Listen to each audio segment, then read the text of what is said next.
Quad 66. When it comes to FPV, absolutely nothing ever works.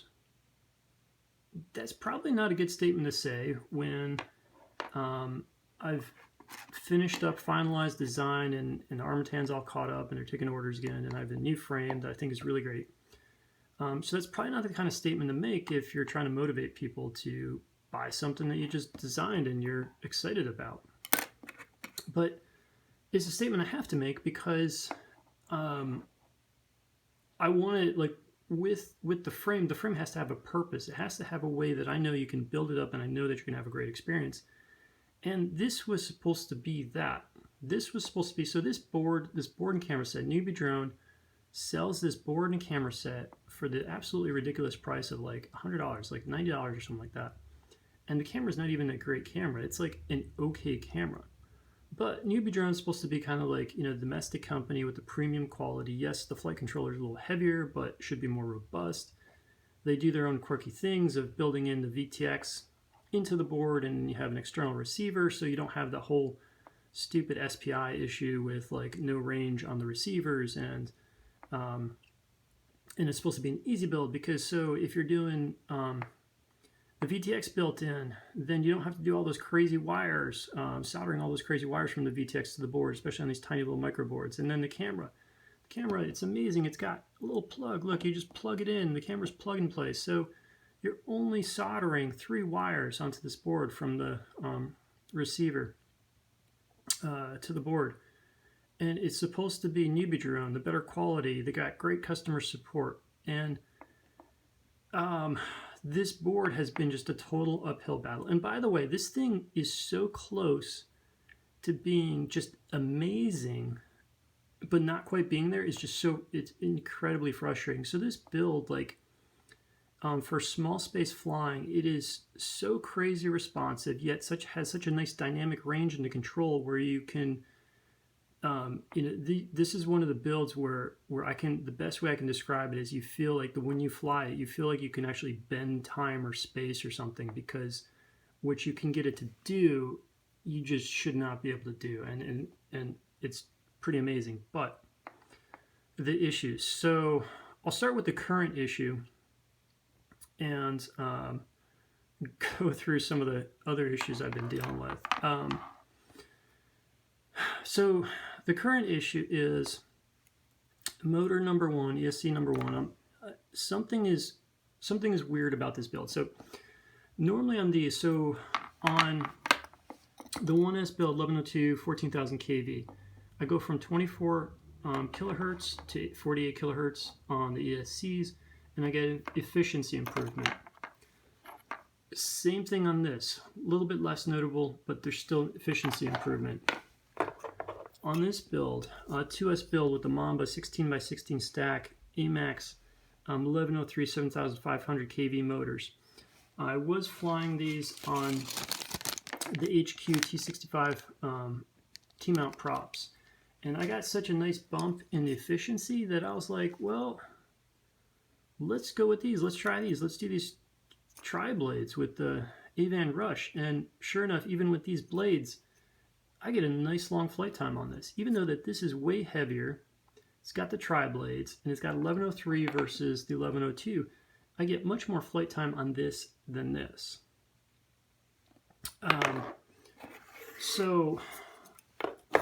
And on this one, when I go from 24 to 48 kilohertz, I'm just not seeing that efficiency bump. So it's making me a little crazy because there's something not quite right.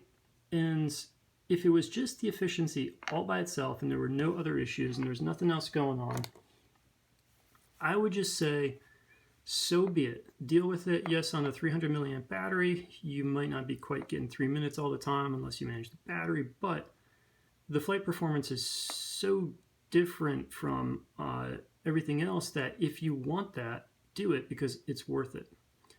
But I'm not really happy stopping there because I don't know, you know, for example, it's like, is it the board? Is it maybe these motors are just a better option?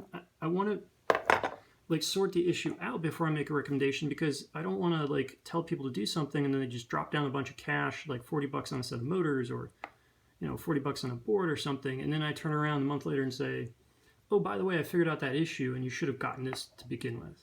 Or I figure out the issue and it's like, well, these boards are just junk. So the issue. So the issues I have, 24 kilohertz. So this comes stock with 24 kilohertz and no RPM filtering. Newbeedrone released hexes with 48 kilohertz, and that allows RPM filtering. And so I threw it on this, and as soon as I went up to 48 kilohertz with the RPM filtering, I started getting flip of death. I also had really bad performance where this just felt rough, it felt sluggish, it was just didn't feel right. And interestingly enough, I've got on this one going up to 48 kilohertz RPM filtering, it did none of those bad things. And so partially I'm thinking, okay, well, maybe, Newbeedrone does this. Well, maybe they don't do them upside down. They fly them this way, but whatever. But they do small whoops and things like that, and maybe they're just not thinking about this, and maybe something about the way they're doing things is just not as compatible with this. So, okay, let me jump from the Newbeedrone stuff and let me try JESC. So I do JESC, and I do try 24 kilohertz RPM filtering, 48 kilohertz RPM filtering, and I can get it to work fine at 24 kilohertz with the RPM. Flight time's a little short, but I really want to get the 48 working because I think it's a better match.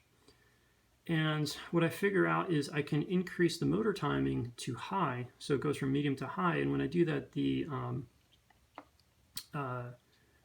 flip of death issue goes away. But there's still something not quite right, especially on the efficiency side. And because, this just weighs so much less, and it's 1102s, weighs so much less than this. And it's bi-blades. I'm flying it with these little, I'm flying on these things, these little, who cares, right? It's supposed to be efficient. And there's something missing. Maybe it's just a KV, maybe this KV is too high. But what I went through is spun up the motors one by one to see maybe I just have a bad motor. Is one of them just running really rough or something? And what's interesting on the Beebrain Brushless board is it's got built-in current meter, and so when you go into the Betaflight Motors tab and you spin up the motors, you've got little current output. And I'm not sure how accurate or realistic that is, but what I noticed is that there's a dramatic difference between this motor, number one, and the rest of them in terms of the current it's pulling, or it's showing that it's pulling, and how much it bounces around. This one bounces around a lot more, and it's like 1.5 to 3 times higher the current, depending where you are kind of like in the throttle range. So I feel that that's probably enough to tell me that maybe there's something going on with this board. Maybe I got a bad something ESC, I don't know what it could be. Or was it a bad motor? So I ruled out the bad motor issue. Fortunately I bought 5 of these motors, so I was able to solder up the other one. I took it off because it was dangling weird, like a little umbilical cord. So I pulled that off, but it's not the motor. It was the same with a different motor. And it's the same regardless if I do 24 kilohertz or 48 kilohertz. And so there's something there. Anyways, I messaged Newbeedrone support, and yes, they are good about customer support, but it's like, I don't want to know that they're good about customer service. I just want to buy stuff that works, especially when I plunk down the premium price to get the board that's supposed to be the board that is the good board, and it's not supposed to be the problem board. I'm not buying the cheap Happy Model and Beta FPV crap where I'm not expecting it to work. I am expecting this to work. Paid a lot of money for it. And there's something weird about it.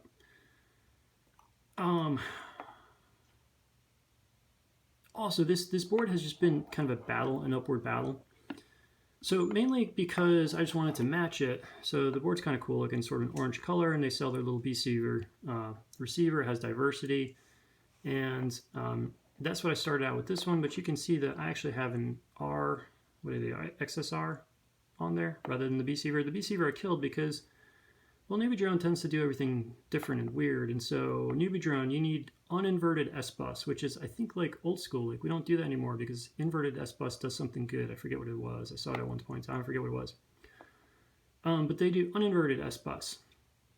but their receiver can flip between inverted and uninverted. And unlike most receivers where to bind it, you hold the bind button down and then you power it up and then it puts it in bind mode, that changes it from inverted to uninverted. And I messed with that one too many times and I killed the receiver. So then I went with that the XSR. I keep forgetting what it is. Anyways, because there's a pad and you can get uninverted S-bus off of it. And then as it turns out, to get that working, then you need to switch something on the UART, and I forgot about that. But anyways, it's just been such an uphill battle. Also, the motor plugs that they do a really weird motor plug, and they've got, let me see if you can see it. So do you see the three? There are pads to solder to, which is nice, but do you see those two right there and right there? So they're motor plugs.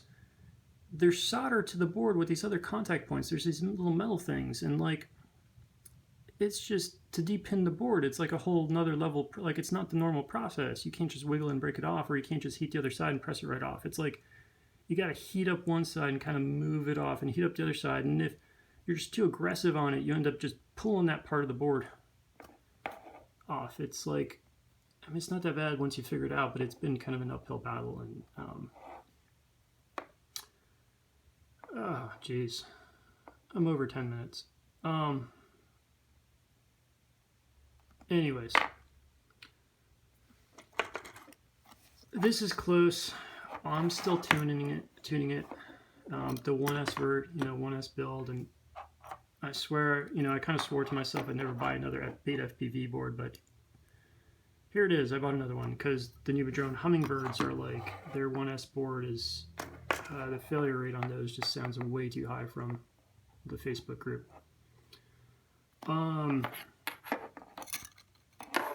This is flying great. The frame, it's great. So if you like my frames, check it out. It's on Armatan. I will do kind of like more of an official launch at some point in time.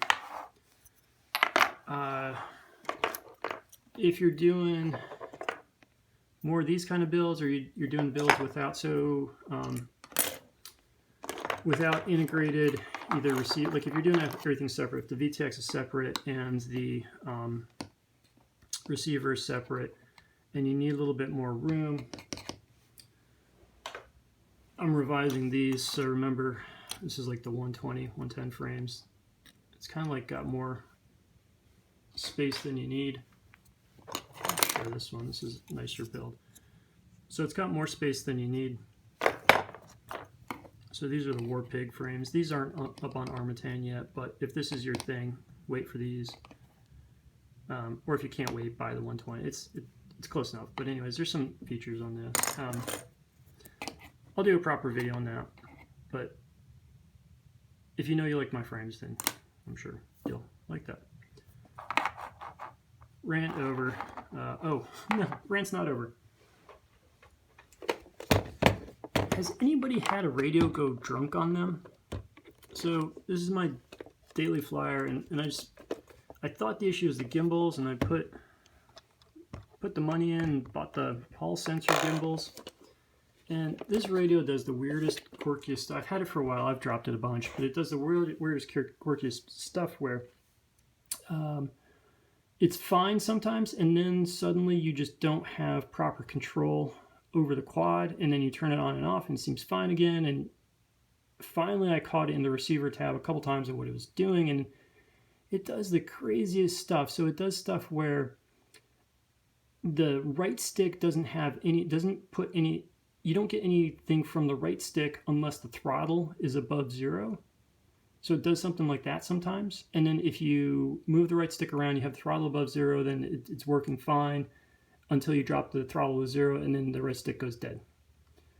Then it does this other thing where the right stick's working fine, left stick seems like it's working fine, except when you do the yaw, instead of the yaw just moving nice and crisp, the yaw like you go all the way to one end, and the yaw just kind of like, instead of just bouncing over, the yaw goes and comes back down slow. Like even though you're holding it there, it does the weird. And I flashed the new firmware on it. fresh batteries in it, so it's not some weird voltage sag issue, and it does weird stuff. Other stuff in FPV that doesn't work. These things, they just die. I'm on my like 4th one, and I'm just gonna start messaging Fat Shark about it because I'm sick of buying these.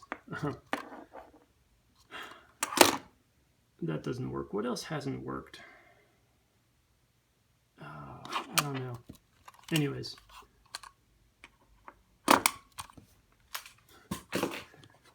Until next time. Cheers.